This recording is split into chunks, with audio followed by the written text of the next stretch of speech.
Lion doctor Chinta Ravikumar గారు మనతో ఉన్నారు. సార్, నైట్ షిఫ్ట్ వర్కర్స్ చాలా బాధేస్తుంది చూస్తే, డాక్టర్లు కావచ్చు, ఐటీ ప్రొఫెషనల్స్ కావచ్చు, వాళ్ళకి ఏమిటి పరిష్కారం స్ట్రెస్ ఇన్సోమియా నుంచి? స్ట్రెస్ వచ్చినప్పుడు కార్టిజాల్ అనే కెమికల్, అడ్రినలైన్ అనే కెమికల్ రిలీజ్ అవుతాయి. కార్టిజాల్ రిలీజ్ అవ్వగానే సెల్స్ అన్ని గాబరా అవుతాయి. దానివల్ల ఇన్ఫ్లమేషన్లు వస్తాయి. ఇన్ఫ్లమేషన్లు వచ్చిన ద్వారా డయాబెటీస్, హార్ట్ ప్రాబ్లమ్స్. పిల్లలకి ఎస్పెషల్ స్ట్రెస్, స్కూల్లో కాన్సన్ట్రేట్ చేయలేకపోవడం, మెమరీ లాస్, జుట్టు ఊడిపోవడం, బరువు పెరిగిపోవడం.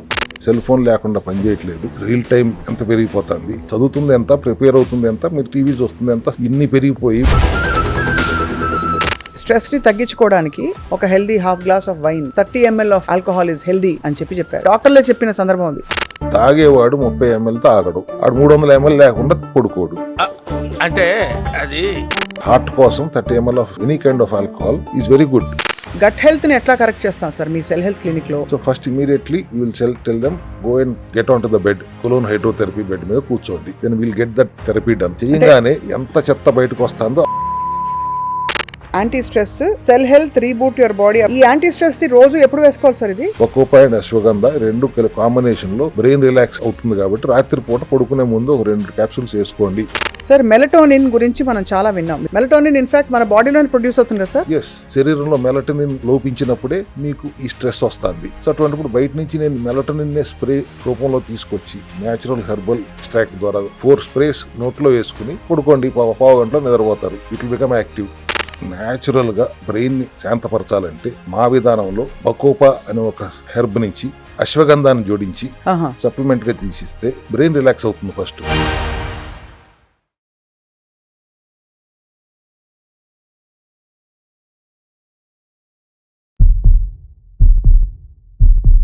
అందరికీ నమస్కారం. Welcome to the cell health series episode 7. Stress English కూడా రాని వాళ్ళకు కూడా ఒక ఊతపదం అయిపోయింది ఇవాళ రోజుల్లో. స్ట్రెస్ లేని జీవితం లేదన్నది వాస్తవం అయినప్పటికీ కూడా స్ట్రెస్ వల్ల కలిగే చాలా బ్యాడ్ ఎఫెక్ట్స్, విపరిణామాలన్నీ శరీరంలో ఒక్కొక్క అవయవాన్ని కబళిస్తూ పోతాయి. కార్టిజాల్ లెవెల్స్ మొదలుకున్న అన్ని ఇంక్రీజ్ అవుతాయి. ఇవన్నీ థియరిటికల్ గా తెలుసు. కానీ స్ట్రెస్ సెల్స్ ని ఎలా డ్యామేజ్ చేస్తుంది, దానివల్ల నిద్రలేమి కలిగితే ఆ దీర్ఘకాలిక పరిణామాలు ఎంత ఘోరంగా ఉంటాయి మాట్లాడబోతున్నాం. మనతో పాటు cell health expert, founder of cell health clinics, అందరికీ సుపరిచితులు, లయన్ డాక్టర్ చింతా రవికుమార్ గారు మనతో ఉన్నారు. సార్ నమస్కారం. Welcome to Suman TV once again sir. How are you? Fine sir. Stress అనే పదం నాకు కూడా వర్తిస్తుంది, మా టీం అందరికీ వర్తిస్తుంది. మీకు వర్తిస్తుందో తెలియదు నాకు. యాక్చువల్లీ నాకు వర్తించదమ్మా. ఓకే. స్ట్రెస్ అనేది ఇన్సోమ్నియా అయినా, నిద్రలేమైనా మానసిక పరిస్థితి బాగాలేదనో లేకపోతే ఏదో భావం అనో ఫీలింగ్ అనో అనుకుంటారు. కానీ అది ఒక కెమికల్ రియాక్షనే కదా. అవును. స్ట్రెస్ వచ్చినప్పుడు కార్టిజాల్ అనే కెమికల్, అడ్రినలైన్ అనే కెమికల్ రిలీజ్ అవుతాయి. కార్టిజాల్ రిలీజ్ అవ్వగానే సెల్స్ అన్ని గాబరా అవుతాయి. అంటే కార్టిజాల్ ఒకందుకు మనకి అవసరం. ఆ మోతాదు లోపల ఉంటే ఫ్లైట్ ఆర్ ఫైట్ మనని కాపాడడానికి చాలా సందర్భాల్లో పనికొస్తుంది డేంజర్స్ నుంచి అని కూడా విన్నాను సార్. సెరోటోనిన్, మెలటోనిన్ బ్యాలెన్స్ చేయడానికి కూడా కొంత కార్టిజాల్ అవసరం. That is over release of cortisol levels stress ఉన్నప్పుడు వస్తుంది. రైట్. అది వచ్చినప్పుడు సెల్స్ ఇబ్బంది పడతాయి. సెల్స్ ఎనర్జీ తయారు చేసుకునే విధానాన్ని, డ్యామేజ్ ని క్లియర్ చేసుకునే ప్రాసెస్ ని, ఇమ్యూనిటీతో రియాక్ట్ అయ్యే విధానాన్ని పూర్తిగా మార్చేస్తుంది ఈ స్ట్రెస్. దానివల్ల ఇన్ఫ్లమేషన్లు వస్తాయి. ఇన్ఫ్లమేషన్లు వచ్చిన ద్వారా diabetes, heart problems, memory problems ఇవన్నీ వస్తాయి. కానీ మనం ఏమనుకుంటాం, ఎటువంటి స్ట్రెస్ వచ్చినా మేనేజ్ చేసుకోవచ్చులే. కానీ మనకు తెలియకుండానే స్ట్రెస్సే మన సెల్స్ ని మేనేజ్ చేస్తుంది. స్ట్రెస్ వలన mitochondria dysfunction, cells high alert లోకి వెళ్ళిపోవాలి. ఇన్ఫ్లమేషన్ వచ్చిన దాని వల్ల ఇన్సులిన్ రెసిస్టెన్సీ వస్తుంది, ఆక్సిడేటివ్ స్ట్రెస్ వస్తుంది, డిఎన్ఏ రిపేర్ ఇంపేర్ అవుతుంది. ఇవన్నీ బేసిక్ మెకానిజమ్స్ కదా డయాబెటీస్ కి, హార్ట్ రిలేటెడ్ ప్రాబ్లమ్స్ కి, ఇంక్లూడింగ్ ఆటోఇమ్యూన్ కండిషన్స్ కి. ఎక్కడ స్ట్రెస్, ఎక్కడ autoimmune condition? Because of just stress you're getting in to autoimmune conditions. మన ఇమ్యూనిటీ మన వ్యతిరేకంగా పనిచేసేలాగా చేయగలిగే అంత సత్తా స్ట్రెస్ లో ఉంది. ఆక్సిడేటివ్ స్ట్రెస్ కి దారితీసే విధానం కూడా ఉంటుంది. అంటే లోపల ఫ్రీ రాడికల్స్ విపరీతంగా పెరిగిపోతుంటే వాటి యుద్ధం చేయడానికి మైక్రోన్యూట్రియన్స్ లేకపోవటం, ఆక్సిడేటివ్ స్ట్రెస్ పెరిగిపోవటం, దానివల్ల ఎన్నో రకాల అనారోగ్య పరిస్థితులు రావటం మనం గమనిస్తూనే ఉన్నాం. సార్, డయాబెటీస్ కి, ఇలాంటి హైపర్ టెన్షన్ కి, వీటికి కూడా స్ట్రెస్ తో దగ్గర సంబంధం ఉందని విన్నాను సార్. ఇన్సులిన్ రెసిస్టెన్సీ డెవలప్ అయిందంటే డయాబెటీస్ కదా వచ్చేది. అవును. ఇన్సులిన్ రెసిస్టెన్స్ డెవలప్ అయ్యేదే స్ట్రెస్ వలన లేదా నిద్రలేమి వలన. నిద్రలేమి కొన్ని సందర్భాల్లో స్ట్రెస్ వలన మాత్రమే కాదు, ఇవాళ ఉన్న అలవాట్ల వలన కూడా నిద్ర ఉండట్లేదు. 2 దాకా 3 దాకా పడుకోకుండా నాకు నిద్ర పట్టలేదని ఒక సాకుతో పొద్దున్నే లేచి దానివల్ల ఇంకో స్ట్రెస్ తెచ్చుకోవటం. మోస్ట్ ఆఫ్ దిస్ మనకు తెచ్చుకున్న సమస్యలే ఇవి. నిజంగా వచ్చే కండిషన్స్ ఏముంటాయి, స్ట్రెస్ పడాల్సిన పరిస్థితి ఏముంటుంది? పొద్దు నుంచి సాయంత్రం దాకా మీరు ఇంటర్వ్యూలు ఏదో మీ కార్యక్రమాలు ఉంటారు. అవును. ఇప్పుడు నా కార్యక్రమం అయిపోయిన తర్వాత ఈ ఛానల్ స్విచ్ ఆఫ్ అయిపోయి నెక్స్ట్ ఛానల్ స్విచ్ ఆన్ అవుతుంది కదా. అవునవును. ఇది మనసులో పెట్టుకుని నెక్స్ట్ ప్రోగ్రామ్ మీరు చేయలేరు కదా. అవును. అట్లా కాకుండా అసలు ఫిజికల్ గా మీకు సరే స్ట్రెస్ వల్ల వచ్చే ఇబ్బంది ఏంటి? Your only carrying out your jobs. ఇంట్లో పిల్లలకి సరిగా చదువు రావట్లేదు, ఆస్తి సంపాదించట్లేదు, జాబ్ లో సాటిస్ఫాక్షన్ లేదు, జాబ్ లో స్ట్రెస్ ఎక్కువైపోయింది. కానీ ఫిజికల్ స్ట్రెస్ ని మీరు లోపలికి తీసుకుని మెంటల్ స్ట్రెస్ గా ఫీల్ అయ్యి పడుతున్న ఇబ్బందుల వల్లనే ఇటువంటి సమస్యలన్నీ వస్తున్నాయి. ఒకప్పుడు ఎవరికి ఏ సమస్యలు ఇంతలా ఉండేవి కాదు కదా. కరెక్ట్. ఇవాళ మరి చిన్న చిన్న వాటికే మీరు స్ట్రెస్ తీసేసుకుంటున్నారే. ఫిజికల్ యాక్టివిటీ కోసం స్ట్రెస్ తీసుకోవడం ఏంటి? మీరు మానవత్వంతో ఆలోచిస్తున్నారా, మాధవత్వంతో ఆలోచిస్తున్నారా? ఒకసారి ఆలోచించండి. అనవసరమైన స్ట్రెస్ తీసుకుని నేను స్ట్రెస్ తో బాధపడుతున్నాను అంటే అడ్రినలైన్, కార్టిజాల్ లెవెల్స్ పెరుగుతాయి. అవును సార్, చాలా మంది ఈ బెవరేజెస్ కూడా తాగుతారు. ఏంటి స్ట్రెస్ వాళ్ళ ఇది అడ్రినలిన్ పెంచుకోవడానికి కెఫినేటెడ్ బెవరేజెస్, దానివల్ల కూడా స్ట్రెస్ పెరుగుతుంది సార్. కాఫీ, టీ వీటితో పాటు మనకి ఈ డబ్బాల్లో వచ్చే ఉంటాయి కొన్ని, నేను పేర్లు చెప్పట్లేదు. స్ట్రెస్ వలన ఇవి పెరగటం కాదు, స్ట్రెస్ ఫీల్ అయ్యి మీరు sugar cravings first of all విపరీతంగా స్వీట్లు తినేస్తున్నారు. ఏంటంటే స్ట్రెస్, నాకు మూడ్ స్వింగ్స్ వచ్చేస్తున్నాయి, సాఫ్ట్ డ్రింక్స్, కూల్ డ్రింక్స్ తాగేస్తారు, బరువు పెరిగిపోతారు. అవును, కాబట్టి అలా ఇండైరెక్ట్ గా ఎఫెక్ట్ చేస్తుంది. డైరెక్ట్ గా లోపల నుంచి కబళించి సెల్స్ ని వాటి పని చేసుకోనియకుండా ఆపేస్తుంది. సెల్యులార్ డ్యామేజ్ మైటోకాండ్రియల్ డిస్ఫంక్షన్ కి కారణం అవుతుందంటే అర్థం చేసుకోవాలి. సెల్యులార్ లెవెల్ లో కాదు, సెల్ లోపల ఉన్న పవర్ హౌస్ నే డ్యామేజ్ చేయగలిగేస్తుంది. దమ్ము మీరు కొని తెచ్చుకుంటున్నారు స్ట్రెస్ వలన, నిద్రలేమి వలన.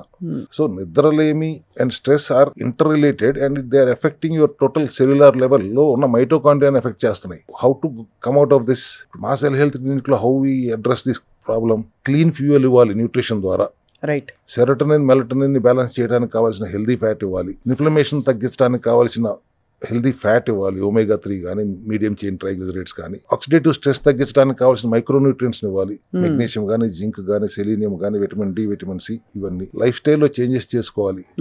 సెడెంటరీ లైఫ్ స్టైల్ కాకుండా రెగ్యులర్ ఎక్సర్సైజ్ చేసుకోండి, సెన్సిబుల్ ఫాస్టింగ్ చేయండి, టైమ్లీ ఈటింగ్ తినండి, ఇటువంటి బ్రీతింగ్ ఎక్సర్సైజ్ చేయండి, ప్రాణాయామం చేయండి. కాంబినేషన్ లో ఏమవుతుంది? We're addressing the root cause, stress ఫిజియాలజీని అడ్రస్ చేస్తున్నాం, అట్లాగే consequence of the cells mitochondrial dysfunction ని కూడా అడ్రస్ చేస్తున్నాం. కాబట్టి we're able to ensure we're coming out of this stress and insomnia. Sir, మామూలుగా మెడికల్ రిపోర్ట్స్ పరంగా చూస్తే స్ట్రెస్ ని మీరు ఏ పారామీటర్స్ తో మెజర్ చేస్తారు? మనకు తెలిసింది కార్టిజాల్ లెవెల్ అన్నారు, అది తరచూ చేయించుకోం. కానీ అది చేయించుకోవడానికి ఏ కండిషన్స్ ఉంటే బాబు వెళ్ళి టెస్ట్ చేయించుకురా అని మీరు చెప్తారు? ఇది కానీ ఇంకొన్ని టెస్టులు కానీ. అనవసరంగా బరువు పెరిగిపోతున్నాం, మూడ్ స్వింగ్స్ వస్తున్నాయి అనేది అంతా వస్తారు. లేడీస్ అయితే అది PCOS ప్రాబ్లం ఏమో అనుకుంటారు. దెన్ మూడ్ స్వింగ్స్ ఎందుకు వస్తున్నాయి అంటే రాత్రిపూట నిద్ర పట్టట్లేదండి, రాత్రిపూట కొద్దిగా ఎక్కువ తినాలనిపిస్తుందండి. ఇటువంటి సిమ్టమ్స్ వచ్చినప్పుడు వీళ్ళు first say you go and get your test done అంటాం. టెస్ట్ చేసుకోమనగానే ఇంకా స్ట్రెస్ పెరుగుతుంది వాళ్ళకి, అమ్మో ఏం వస్తుంది దాంట్లో అని. అవునవును, కరెక్టే. మీరే చేస్తారా సార్ టెస్ట్లు మీ క్లినిక్ లో? క్లినిక్ లో చేయిస్తాము, ఆప్షన్ ఇస్ దేర్. వాళ్ళు ఎక్కడైనా చేయించుకురావచ్చు, అవసరమైతే ఇక్కడ కూడా చేయించుకోవచ్చు. ఇది కూడా మా ల్యాబ్ ఏమి కాదు, ఎవరో ఒక ల్యాబ్ ని ఇక్కడ పెట్టి వాళ్ళ సర్వీసెస్ ఉపయోగించుకుంటాం. అలా చేస్తారు. బట్ టెస్ట్లు చేసేటప్పుడు CBPతో పాటు ఇంకా ఏ టెస్టింగ్ తో మనకి బయటపడతాయి? లిపిడ్ ప్రొఫైల్ లో మీరు తినే తిండి వలన కొలెస్ట్రాల్ ఎంత పెరుగుతుంది, ట్రైగ్లిజరైడ్స్ ఎంత పెరుగుతున్నాయి. ట్రైగ్లిజరైడ్స్ ఆర్ కన్వర్టెడ్ గ్లూకోజే కదా, glucose getting converted into triglycerides. అంటే మీరు తినే తిండి ఎంత ఉంది. Triglycerides divided by HDL for example should be 2. అట్లా కాకుండా ట్రైగ్లిజరైడ్స్ 400 ఉండి HDL 40 ఉండే పరిస్థితిలో వచ్చినప్పుడు ఇట్ ఈస్ బికమింగ్ 10. అంటే there is lots of pressure on your heart and your unnecessary eating too much of glucose and that to circadian రిథమ్కి against గా మీరు ప్రవర్తిస్తున్నారు అన్నప్పుడు whenever you're doing anything against your circadian rhythm, biological బాడీలో ఉన్న biological clock విరుద్ధంగా మనం చేస్తున్నారంటే either because of stress or because of insomnia. దానివల్లే అది దీర్ఘకాలిక ఎఫెక్ట్స్ చూస్తే పిల్లలకి ఎస్పెషల్ స్ట్రెస్, వాళ్ళకి స్కూల్లో కాన్సన్ట్రేట్ చేయలేకపోవడం, మెమరీ లాస్, జుట్టు ఊడిపోవడం స్ట్రెస్ వల్ల, బరువు పెరిగిపోవడం, వీటన్నిటితో పాటు ఒకలాంటి డిప్రెషన్ కూడా వస్తుంది కదా సార్ స్ట్రెస్ ఉంటే? డిప్రెషన్ వల్ల స్ట్రెస్ వస్తుందా? చిన్నపిల్లలకి డిప్రెషన్ ఏముంటుందమ్మా? అంటే లైఫ్ స్టైల్లో చేంజెస్ చేసుకోవట్లేదు పేరెంట్స్, చిన్నపిల్లల్ని తీర్చిదిద్దాల్సిన విధానంగా తీర్చిదిద్దట్లేదు. వాళ్ళ ఈ సెల్ ఫోన్ లేకుండా పనిచేయట్లేదు. రియల్ టైం ఎంత పెరిగిపోతుంది, చదువుతుంది ఎంత, ప్రిపేర్ అవుతుంది ఎంత, మీరు టీవీ చూస్తుంది ఎంత, సెల్ ఫోన్ వాడుతుంది ఎంత, ఇన్ని పెరిగిపోయి పుడతమే కళ్ళజోడుతో పుట్టినట్టుగా పుడుతున్నారు కదా. సో అటువంటిప్పుడు మళ్ళీ తినే తిండి కూడా జంకే కదా. కరెక్ట్. ఆ జీవన శైలి విధానం, ఆహార విధానమే మారిపోయింది కదా ఒకప్పుడు పిల్లలకి, ఇవాళ పిల్లలకి. దానికి కారణం పేరెంట్సే అంటాను నేను. స్కూల్స్ లో కూడా ఆ చెత్తే పెడుతున్నారు కదా. కరెక్ట్. ఆ విధానం మారితే, ఈ screen time, digital detox diet చేయకపోతే ఈ స్ట్రెస్ పెరుగుతుంది ఖచ్చితంగా. అట్లీస్ట్ వారానికి ఒక్క రోజన్నా నో సెల్ ఫోన్ డే ఒకటి ప్రకటిస్తే బాగుంటుంది కదా. అమ్మో, అది దానివల్ల స్ట్రెస్ వస్తుంది సార్. బికాజ్ ఇప్పుడు చూసింది ఏంటంటే ఇన్స్టెంట్గా డోపమిన్ రిలీజ్ అవుతే గానీ వాళ్ళ మైండ్ కామ్ అవ్వట్లేదు. సో చాలా మంది స్ట్రెస్లో ఉన్నవాళ్ళు మరింతగా సెల్ ఫోన్కి, ఈ ఇన్స్టెంట్ గ్రాటిఫికేషన్కి వాళ్ళు ఆల్మోస్ట్ లైక్ జంకీస్ అంటారు, డ్రగ్ జంకీస్ అంటారు. డ్రగ్ ఎలాగైతే హై ఇస్తుందో dopamine, depending on the topic, sports చూస్తేనో. మీరు స్ట్రెస్లోకి వెళ్ళిన ప్రతిసారి కార్టిజాల్ రిలీజ్ అవుతూనే ఉంటుంది కదా, అప్పుడు మన మెదడులో ఉన్న సెరటోనిన్ డల్ అవుతుంది. అవును, డల్ అయిపోతుంది. కరెక్ట్. దానివల్ల మీకు డిప్రెషన్, ఇరిటేషన్, యాంగ్జైటీ, అనవసర కోపము, ఓవర్ థింకింగ్ ఇవన్నీ వస్తాయి. All these leads to damage of cells across the organs of our body. అవును. అంత దూరం ఎందుకు తెచ్చుకుంటున్నారు? లెట్ మీ టాక్ ఇంకో రకంగా చెప్పాలంటే, మెంటల్ స్ట్రెస్ వలన మీరు ఫిజికల్ హెల్త్ పాడవుతుంది. కరెక్ట్. మెంటల్గా హెల్దీగా లేకపోతే మీరు ఫిజికల్గా ఎంత హెల్దీగా ఉందామని ట్రై చేసినా కూడా కుదరదు. మెంటల్గా హెల్దీగా ఉండాలంటే either you have to be little spiritual thinking, ఆధ్యాత్మికంగా ఆలోచించాలి. మీలో ఒక శక్తి ఉంది, ఆ శక్తి మీరు అనుకోవాలి, నడిచేది మీరు కాదు అనుకోవాలి. అట్లా మీరు చేయట్లేదు కాబట్టి మెడిటేషన్ చేయండి, బ్రీతింగ్ ఎక్సర్సైజ్ చేయండి, ప్రాణాయామం చేయండి, ఏమి ఆలోచించకుండా సీరియస్గా శూన్యాన్ని చూస్తూ మెడిటేషన్ చేయండి. ఇట్లా చెప్పి కనీసం 1 or 2 hours ఆ దిశగా అయినా స్ట్రెస్ ఫ్రీ చేయడానికి ప్రయత్నాలు. సార్, కళ్ళు మూసుకొని కూర్చుంటే అప్పుడే గుర్తొస్తాయి అన్ని. పాలవాడికి బిల్లు కట్టలేదు, వాషింగ్ మెషిన్ పనిచేయట్లేదు చాలా మంది లేడీస్కి. ఇది చాలా కామన్ ప్రాబ్లమ్ సార్. అంటే మనం అనుకుంటాం మెడిటేషన్కి టైం ఇచ్చినా కూడా వాళ్ళకి మైండ్ మాత్రం కామ్ డౌన్ అవ్వట్లేదు. సో మనకి ఏ ప్రోటోకాల్స్ మీ దగ్గర లేదు, ఏ సప్లిమెంట్స్ కానీ, ఏ ఫుడ్స్ కానీ ఇస్తే ఆటోమేటిక్లీ మైండ్ కూడా కొంత కామ్ డౌన్ అవుతుంది. స్టెరాయిడ్లు, స్టాటిన్లు కాకుండా న్యాచురల్గా బ్రెయిన్ని శాంతపరచాలంటే మా విధానంలో బకోపా అనే ఒక హెర్బ్ నుంచి అశ్వగంధాన్ని జోడించి సప్లిమెంట్ గా తీసిస్తే బ్రెయిన్ రిలాక్స్ అవుతుంది. First ashwagandha and bacopa. ఆ మైండ్ రిలాక్స్ అవుతుంటే వేసుకున్న కొంచెం సేపటికి తెలుస్తుందా సార్ దాని ఎఫెక్ట్? అరగంటలోనే మీకు ఎఫెక్ట్ తెలుస్తుంది. బ్రెయిన్ రిలాక్స్ అయితే నిద్రపోతారు హాయిగా. అవును. నిద్ర మాత్రలు మింగటం అక్కర్లేదు, దానికి ఎడిక్ట్ అవ్వాల్సిన అవసరం లేకుండా బకోపా అశ్వగంధ కాంబినేషన్ లో మనం సప్లిమెంట్ ఇస్తే హాయిగా బ్రెయిన్ రిలాక్స్ అవుతుంది, నిద్రపోతారు. నిద్ర ఉపక్రమించే హార్మోన్ ఏంటి? మెలటోనిన్. శరీరంలో మెలటోనిన్ లోపించినప్పుడే మీకు ఈ స్ట్రెస్ వస్తుంది, నిద్ర ఇన్సోమ్నియా అవుతుంది. సో అటువంటిప్పుడు బయట నుంచి నేను మెలటోనిన్ స్ప్రే రూపంలో తీసుకొచ్చి న్యాచురల్ హెర్బల్ ఎక్స్ట్రాక్ట్ ద్వారా మెలటోనిన్ నోట్లో 4 సార్లు స్ప్రే చేసుకో, అరగంట ముందు. Activate your sleep. పడుకోండి. ఆహార విధానంలో, లైఫ్ స్టైల్లో మార్పులు చేసుకుంటూ సర్కాడియం రిథంకి అనుగుణంగా పనిచేయండి, శరీరానికి సహకరించండి. కుదరనప్పుడు తప్పనిసరి పరిస్థితిలో మేము ఈ సప్లిమెంటరీ సపోర్ట్ ఇచ్చి ఆ స్ట్రెస్ ని రిలాక్స్ చేసేలా చేస్తాం. 6:37 సన్సెట్ టైం. మనం యావరేజ్న హైదరాబాద్లో చూస్తే మనం రాత్రి 12:30-1 గంటకి బయటికి వెళ్తే నగరం అంతా యాక్టివ్గా కనిపించే పరిస్థితులు. ఇప్పుడు 4 PM బిర్యానీలు ఇవన్నీ వచ్చినాయి కదా. అవును, 4 PM బిర్యానీ లేకపోయినా షాప్స్ తెరిచుంటాయి, షాపింగ్లు ఉంటాయి, ఇంకా మిడ్ నైట్ జంక్ ఫుడ్స్ బోల్డ్ అని దొరుకుతాయి. బండ్లు యాక్టివ్గా ఉంటాయి, మిడ్ నైట్ దోశ బండి కానీ, ఈ ఫాస్ట్ ఫుడ్ నూడిల్స్ చేసే బండి. అంటే డబుల్ ధమాకా. ఒకవైపు తినకూడని టైం తినడం, రెండోది తినకూడని తిండి తినడం, మూడోది తినకూడని పదార్థాలతో చేసిన తిండి తినడం. ఏ నూనె వాడుతున్నారో ఏమిటో తెలియదు. మీరు మన హైటెక్ సిటీలో మీరు ఒక్కసారి వెళ్ళి చూస్తే సార్ బోల్డ్ బండ్లు కనిపిస్తాయి. బట్ మన యంగ్స్టర్స్ అందరూ దానికి అలవాటు పడిపోయారు. అదే లైఫ్ స్టైల్ అట్లా మారిపోయింది కాబట్టి మీరు చిన్నపిల్లలు ఎందుకు వస్తుందండి స్ట్రెస్? మీరు అపరాత్రులు తింటే మెలటోనిన్ ని ప్యాసివ్ చేసి లెప్టిన్ ఏదైతే ఆకలిని ఉపక్రమించి దాన్ని యాక్టివ్ చేసి అర్ధరాత్రి డెఫినెట్ గా యూఆర్ గోయింగ్ టు ఇటువంటి అనర్థాలకు దారితీస్తుంది. ఇది నాకు అర్థం కాదు. పెద్దవాళ్ళు, చిన్నపిల్లల సంగతి పెద్దవాళ్ళే తింటున్నారు కదా అట్లా. కరెక్ట్, పెద్దవాళ్ళే సార్, పెద్దవాళ్ళే కదా. వెళ్ళలేకపోతే ఇక్కడ నొక్కితే నోట్లోకి వచ్చేస్తున్నాయి. కొంతమంది వాళ్ళ బోరు వెళ్ళలేదు, బై ఛాన్స్ మిస్ అయ్యారు. 11ంటికి రీల్ చూస్తూ ఒక నొక్కుతారు, 12ంటికి ఫుడ్ వస్తుంది, అది తింటూ 3ంటికి పడుకుంటారు. అది స్ట్రెస్ రిలీఫ్ అనుకుంటున్నారు, అది దానివల్ల స్ట్రెస్ రిలీఫ్ అనుకుంటున్నారు. బట్ అది డబుల్ దాన్ని మరింత విపరీతంగా దాన్ని పెంచేస్తుంది ఈ లైఫ్ స్టైల్ డిజార్డర్ ని. మళ్ళీ మీరు 7ంటికో 8ంటికో చాలా బద్ధకంగా లేచి సెడెంటరీ లైఫ్ స్టైల్లో మళ్ళీ తింటారు. బ్రేక్ఫాస్ట్ టైం బ్రేక్ఫాస్ట్ చేయాలి కదా అని. So you're continuously you're disturbing your biological rhythm. Correct sir. ఇక్కడ సార్ కొన్ని క్వశ్చన్స్, అంటే కొన్ని పదార్థాలు తింటే మనకి నిద్ర వస్తుంది అని ఎందుకు చెప్పబడింది? ఉదాహరణకి పెరుగన్నం తింటే ఎగ్జామ్ ముందు చిన్నప్పుడు పెరుగన్నం పెట్టేవాళ్ళు గారు, ఎందుకంటే పెరుగన్నం తింటే మబ్బుగా తయారవుతుంది బ్రెయిన్ అని. సో పెరుగన్నం వల్ల కొంత అది కామ్ చేస్తుంది మైండ్ అని అనుకోవచ్చా? అలాగే అరటిపండు, అలాగే కొన్ని కొంచెం హెవీ డైరీ ప్రోడక్ట్స్ ఉండేవన్నీ కూడా make the mind a little sluggish, కాబట్టి ఆ హైపర్ యాక్టివిటీ తగ్గి కొంత కామ్ డౌన్ అవుతారని అంటారు. Fermented good bacteria is always very healthy. పెరుగన్నం, ఓకే. పెరుగన్నం తినకపోతే మజ్జిగ తాగుతారు రాత్రిపూట పెద్దవాళ్ళు. That's only to help your body relax. Brain to relax. Brain relax అయితే పడుకుంటారు. అవును. అందుకని చదువుకునేటప్పుడు పొద్దున్నే లేచి పరీక్ష రాయాలి, తొందరగా పడుకోండి, పెరుగన్నం తిని పడుకోండి అనే దాన్ని మీరు రివర్స్ లో అడిగారు ఇప్పుడు నన్ను ప్రశ్న. అవును. చదువుకునేటప్పుడు రేపు పొద్దున ఎగ్జామ్ ఉందంటే 9ంటికే పడుకో, పెరుగన్నం తిని పడుకో అని చెప్పాల్సింది పోయి వాళ్ళు పెరుగన్నం తినబాక రేపు పరీక్ష ఉందంటే చాలా విడ్డూరంగా ఉంటుంది నాకు. అవునవును సార్. అండ్ అరటిపండు వెరీ హెల్దీ న్యూట్రిషన్ ఉంటుంది దాంట్లో. అలాంగ్ విత్ పెరుగన్నంలో అరటిపండు కలుపుకుని తినడం అనేది ఇప్పటి నుంచో ఉన్న అలవాటే కదా. అవును అవును అవును. Combination is excellent combination, but మోతాదులో తినాలి, వెయిట్ పుట్ ఆన్ అవ్వకుండా.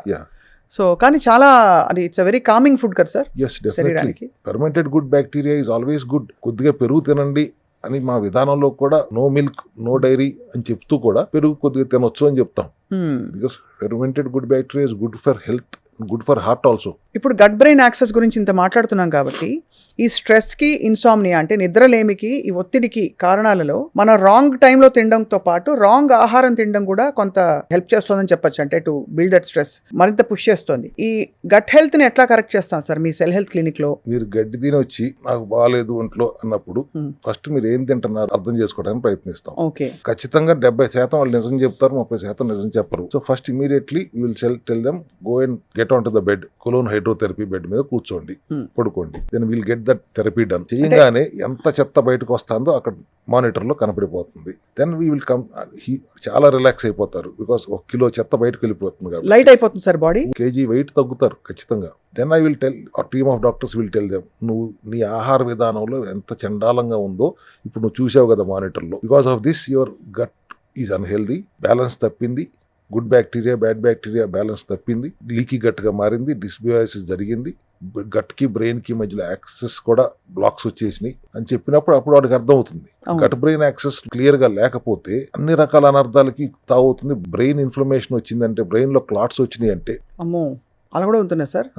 Because of your gut unhealthy, gut brain axis లో ఎక్కడైనా బ్లాక్స్ వస్తే బ్రెయిన్ లో క్లాట్లు వస్తాయి. పిట్యూటరీ గ్లాండ్ బ్రెయిన్ లో ఉంటుంది, అది సిగ్నల్ ఇస్తే తప్పితే థైరాయిడ్ స్టిమ్యులేటింగ్ హార్మోన్ తయారవ్వదు. అన్ని ఇంటర్లింక్డ్ అని నాకు క్లియర్ గా అర్థమైనప్పుడు అప్పుడు కొద్దిగా భయం ఏర్పడుతుంది. Your food, your junk your eating is creating not only stress and insomnia, it is creating much more larger problems in your body. Right. Your body is made up of 30 to 40 lakh crores of cells. మగవాళ్ళకి ఇంకో 10 లక్షల కోట్లు తక్కువ ఉండొచ్చు. But it is hosting another 30 to 40 lakh crores of bacterial cells also. So మన శరీరంలో 70-80 లక్షల కోట్ల సెల్స్ ఉన్నాయి. 40 కోట్ల సెల్స్ శరీరం అయితే ఇంకొక 40 లక్షల కోట్ల cells bacterial cells, bad and good combined host చేస్తుంది.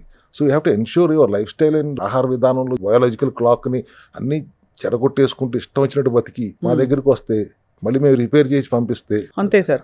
కోలోన్ హైడ్రోథెరపీతో పాటు ఇంకేమైనా రిలాక్సేషన్ టెక్నిక్స్ ఉంటాయా సార్? ఇప్పుడు కొన్ని ఫర్ ఎగ్జాంపుల్ మనకి లావెండర్ స్ట్రెస్ని బాగా తగ్గిస్తుందని చెప్పి వినికిడి. అలాగా దేర్ ఆర్ సర్టన్ అంటే అరోమా థెరపీలు ఉంటాయి, ఇంకా రకరకాల మెడిటేషన్ టెక్నిక్స్ ఉంటాయి. What are the therapies do give at the physical level sir మీరు? అంటే panchakarma and aromatic therapies are all very good externally. ఆ రోజుకి మీకు రిలాక్స్ అవుతారు. రోజు చేయించుకున్న రోజు రిలాక్స్ అవుతారు. అండ్ లావెండర్ ఎస్పెషల్లీ ఎత్తారు కాబట్టి చెప్తున్నాను, 90% of the lavender available are all synthetic today. Synthetic cell health లో ఉందా సార్ మనకి ఏమైనా లావెండర్ లాంటి? Lavender based herbal extract, lavender extracts ఉన్నాయి.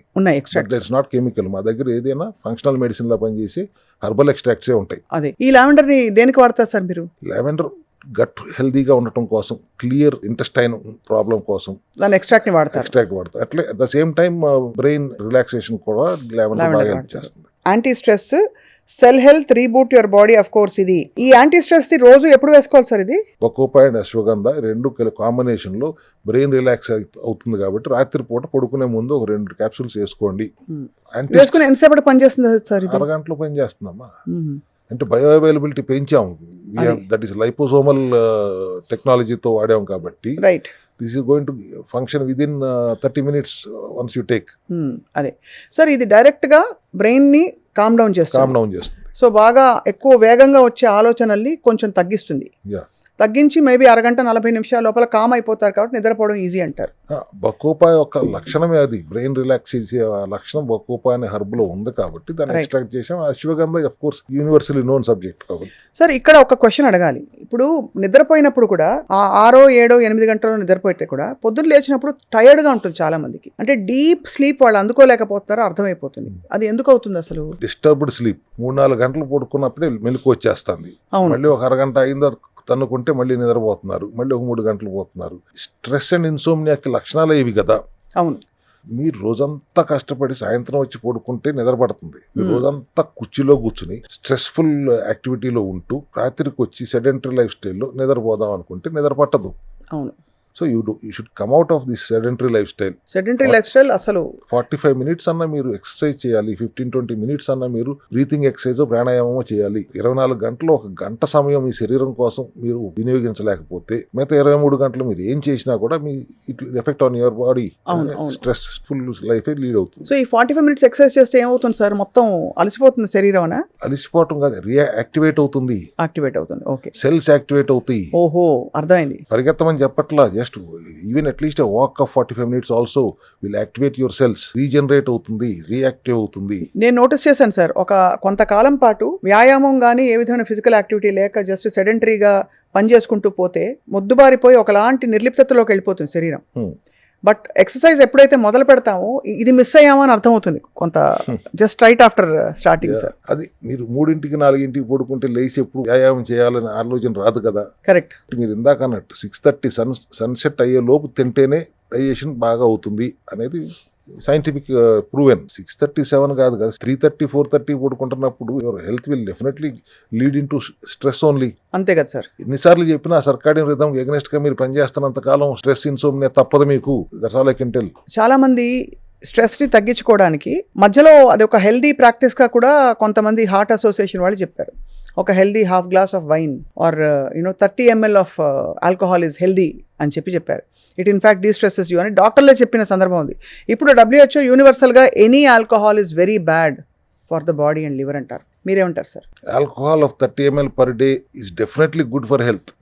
But the problem is nobody can stop with 30 ml. ఒక 30 ml తాగితే మంచిది అంటే అందరూ తాగితే మంచిదే, బట్ తాగేవాడు 30 ml తాగడు. అవును. ఆడు 300 ml లేకుండా పడుకోడు. So WHO has given a guideline, it is bad. But healthy heart కోసం 30 ml of any kind of alcohol is very good. I also last time కూడా మీ దగ్గర చెప్పాను, ఇక్కడ చెప్పాను, 30 ml is very good for health. But అక్కడతో ఆగరు కాబట్టి అది వెరీ గుడ్ అని 10 సార్లు మనం చెప్పి వాళ్ళని ప్రోత్సహించిన వాళ్ళు అవుతున్నాం కాబట్టి విల్ నాట్ అడ్వకేట్ దట్. అది లేకుండా వేరే ఇతర మార్గాలు వెతుక్కోవడం better, like natural supplements, functional medicine. Sir, melatonin గురించి మనం చాలా విన్నాం. మీరు ఇందాక చెప్పారు మెలటోనిన్ స్ప్రే, టాబ్లెట్ ఫామ్ లో మెలటోనిన్ ఇన్ఫాక్ట్ మన బాడీలోనే ప్రొడ్యూస్ అవుతుంది కదా సార్? ఎస్, బాడీలో ప్రొడక్షన్ తగ్గితే ఎక్స్టర్నల్ గా ఇవ్వాల్సి వస్తుంది. అవును. బాడీలో మెలటోనిన్ ఎందుకు తగ్గుతుంది? Because too much of suppression of melatonin మీరు చేస్తున్నారు. అది యాక్టివ్ గా ఉండాల్సిన టైంలో దాన్ని సప్రెస్ చేస్తూ ఉన్నప్పుడు కొద్ది రోజులకి అది ఆ ప్రొడక్షన్ ఆగిపోతుంది. అందుకని మేము బయట నుంచి హెర్బల్ ఎక్స్ట్రాక్ట్ ద్వారా మెలటోనిన్ స్ప్రే తీసుకొచ్చాము. టాబ్లెట్ తీసుకొచ్చాము అక్కడ యాంటీ స్ట్రెస్ అయితే, spray is melt in mouth, easy, వేసుకున్న వెంటనే అది పని చేస్తుంది. సో ఇది తీసుకున్నాక మళ్ళీ ఫుడ్ తినకూడదు కదా సార్? ఇది లాస్ట్ థింగ్ మనం నిద్రపోయేలోపు 4 స్ప్రేస్ నోట్లో వేసుకుని పడుకోండి, పావు గంటలో నిద్రపోతారు. It will become active. That melatonin hormone will become active and will make you sleep. 6-7 గంటలు డీప్ స్లీప్ లేకుండా అగైన్ మీరు ఎంత హెల్దీగా ఉండాలంటే కూడా కుదరదు. అది you have to sleep at least 6 to 7 hours per day and that to not at mid night. 8 గంటలకు పడుకోండి, 4 గంటలకు లేకపోండి, గంట సేపు ఎక్సర్సైజ్ చేసుకోండి. 5 గంటలకు వచ్చిన తర్వాత మీకు దైనందిన కార్యక్రమాలు మొదలు పెట్టుకోండి. 1 hour this way or that way. వినడానికి చాలా బాగుంది సార్. 8 గంటలకు పడుకోండి, 4 గంటలకు లేవండి. సార్, నైట్ షిఫ్ట్ వర్కర్స్ చాలా మంది మనకి చాలా బాధేస్తుంది చూస్తే, డాక్టర్లు కావచ్చు, ఐటీ ప్రొఫెషనల్స్ కావచ్చు, వాళ్ళకి ఏమిటి పరిష్కారం స్ట్రెస్ ఇన్సోమ్నియా నుంచి? That's pathetic. దానికి ఆ పరిష్కారం చేయడానికి కూడా ఏం లేదు. They have to go through that, but that's their duty. But పొద్దున్నే వచ్చిన తర్వాత ఎప్పుడైతే సూర్యోదయం అయిన తర్వాత వచ్చి పడుకుంటున్నారు, సూర్యాస్తం అయిన తర్వాత పనికి వెళ్తున్నారు.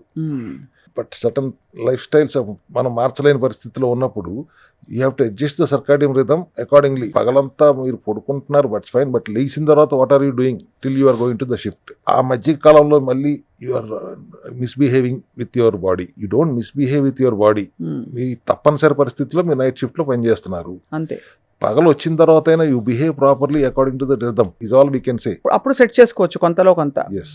అది కూడా దీర్ఘకాలిక నైట్ షిఫ్ట్ ఉన్న వాళ్ళు ఒకసారి ఆలోచించుకోవాలి. కొంతమంది నైట్ షిఫ్ట్ కొన్ని రోజులు ఉంటుంది, డే షిఫ్ట్ కొన్ని రోజులు ఉంటుంది, ఆ టైప్ లో ఉంటుంది. కానీ కంటిన్యూస్ డే షిఫ్ట్ లో ఉన్న వాళ్ళు they have to set your their rhythm accordingly. So అయితే మొత్తానికి సార్ స్ట్రెస్ ఇన్సామ్నియా వల్ల చాలా ఇతరత్ర ప్రాబ్లమ్స్ వచ్చేస్తాయి. అది it's proven beyond doubt. And దానికి మీరు you start with colon hydrotherapy. బాడీని లైట్ చేసి ముందు శరీరంలో నిద్ర లేకుండా చేసే ఆ బ్యాడ్ బ్యాక్టీరియాని వాటిని బయటికి పంపించడానికి. దాంతో పాటు 100 days మీ రెజిమ్ ఎప్పటికీ ఉంటుంది. ఆటోఫేజీ గానీ, దాంతో పాటు మీరు అన్నట్టు protein diet, low carb diet కానీ ఆటోఫాగీ కానీ 100 days చేస్తే any kind of element can be reversed. Any kind of, ఎందుకంటే అనేది this only one malfunction, cell malfunction తప్పితే ఇంకో జబ్బు లేదని నేను ఎప్పుడు వాదిస్తూనే ఉంటాను కదా. My stand is that any cell will live. Every 100 days we are new version. అంతే. సెల్స్, కొత్త సెల్స్ వస్తూ ఉంటాయి. ఆ న్యూ వర్షన్ ని కాపాడుకోవడానికి మీరు మెయింటెనెన్స్ చేసుకోవాలి. ఇంటికి వెళ్ళి cure you, treat you and send you back. Right. మీరు మెయింటైన్ చేసుకుంటే మళ్ళీ ఏ ఇబ్బంది రాదు. మళ్ళీ మెయింటైన్ చేయకుండా విచ్చలవిడిగా మీ వ్యవహార శైలి ఉంటే మళ్ళీ వస్తారు, మళ్ళీ 100 రోజులు చేయాల్సి వస్తుంది. But sir stress insomnia and plus ఈ కోర్ లెవెల్ డిస్ఫంక్షన్స్ వల్ల వచ్చే అనేక వ్యాధులు, వాటికి ఫంక్షనల్ మెడిసిన్ తో, లైఫ్ స్టైల్ తో మనం సహజ స్థితికి ఎలా రావాలి అనే ఈ సిరీస్ చాలా మంది హర్షిస్తున్నారు చూసి. చాలా మంది they are responding very positively. So we hope to continue this series with you sir. మనం ఇప్పుడు దాకా సెల్యులార్ లెవెల్లో మాట్లాడాం. అవును. Let us now go little deeper into it.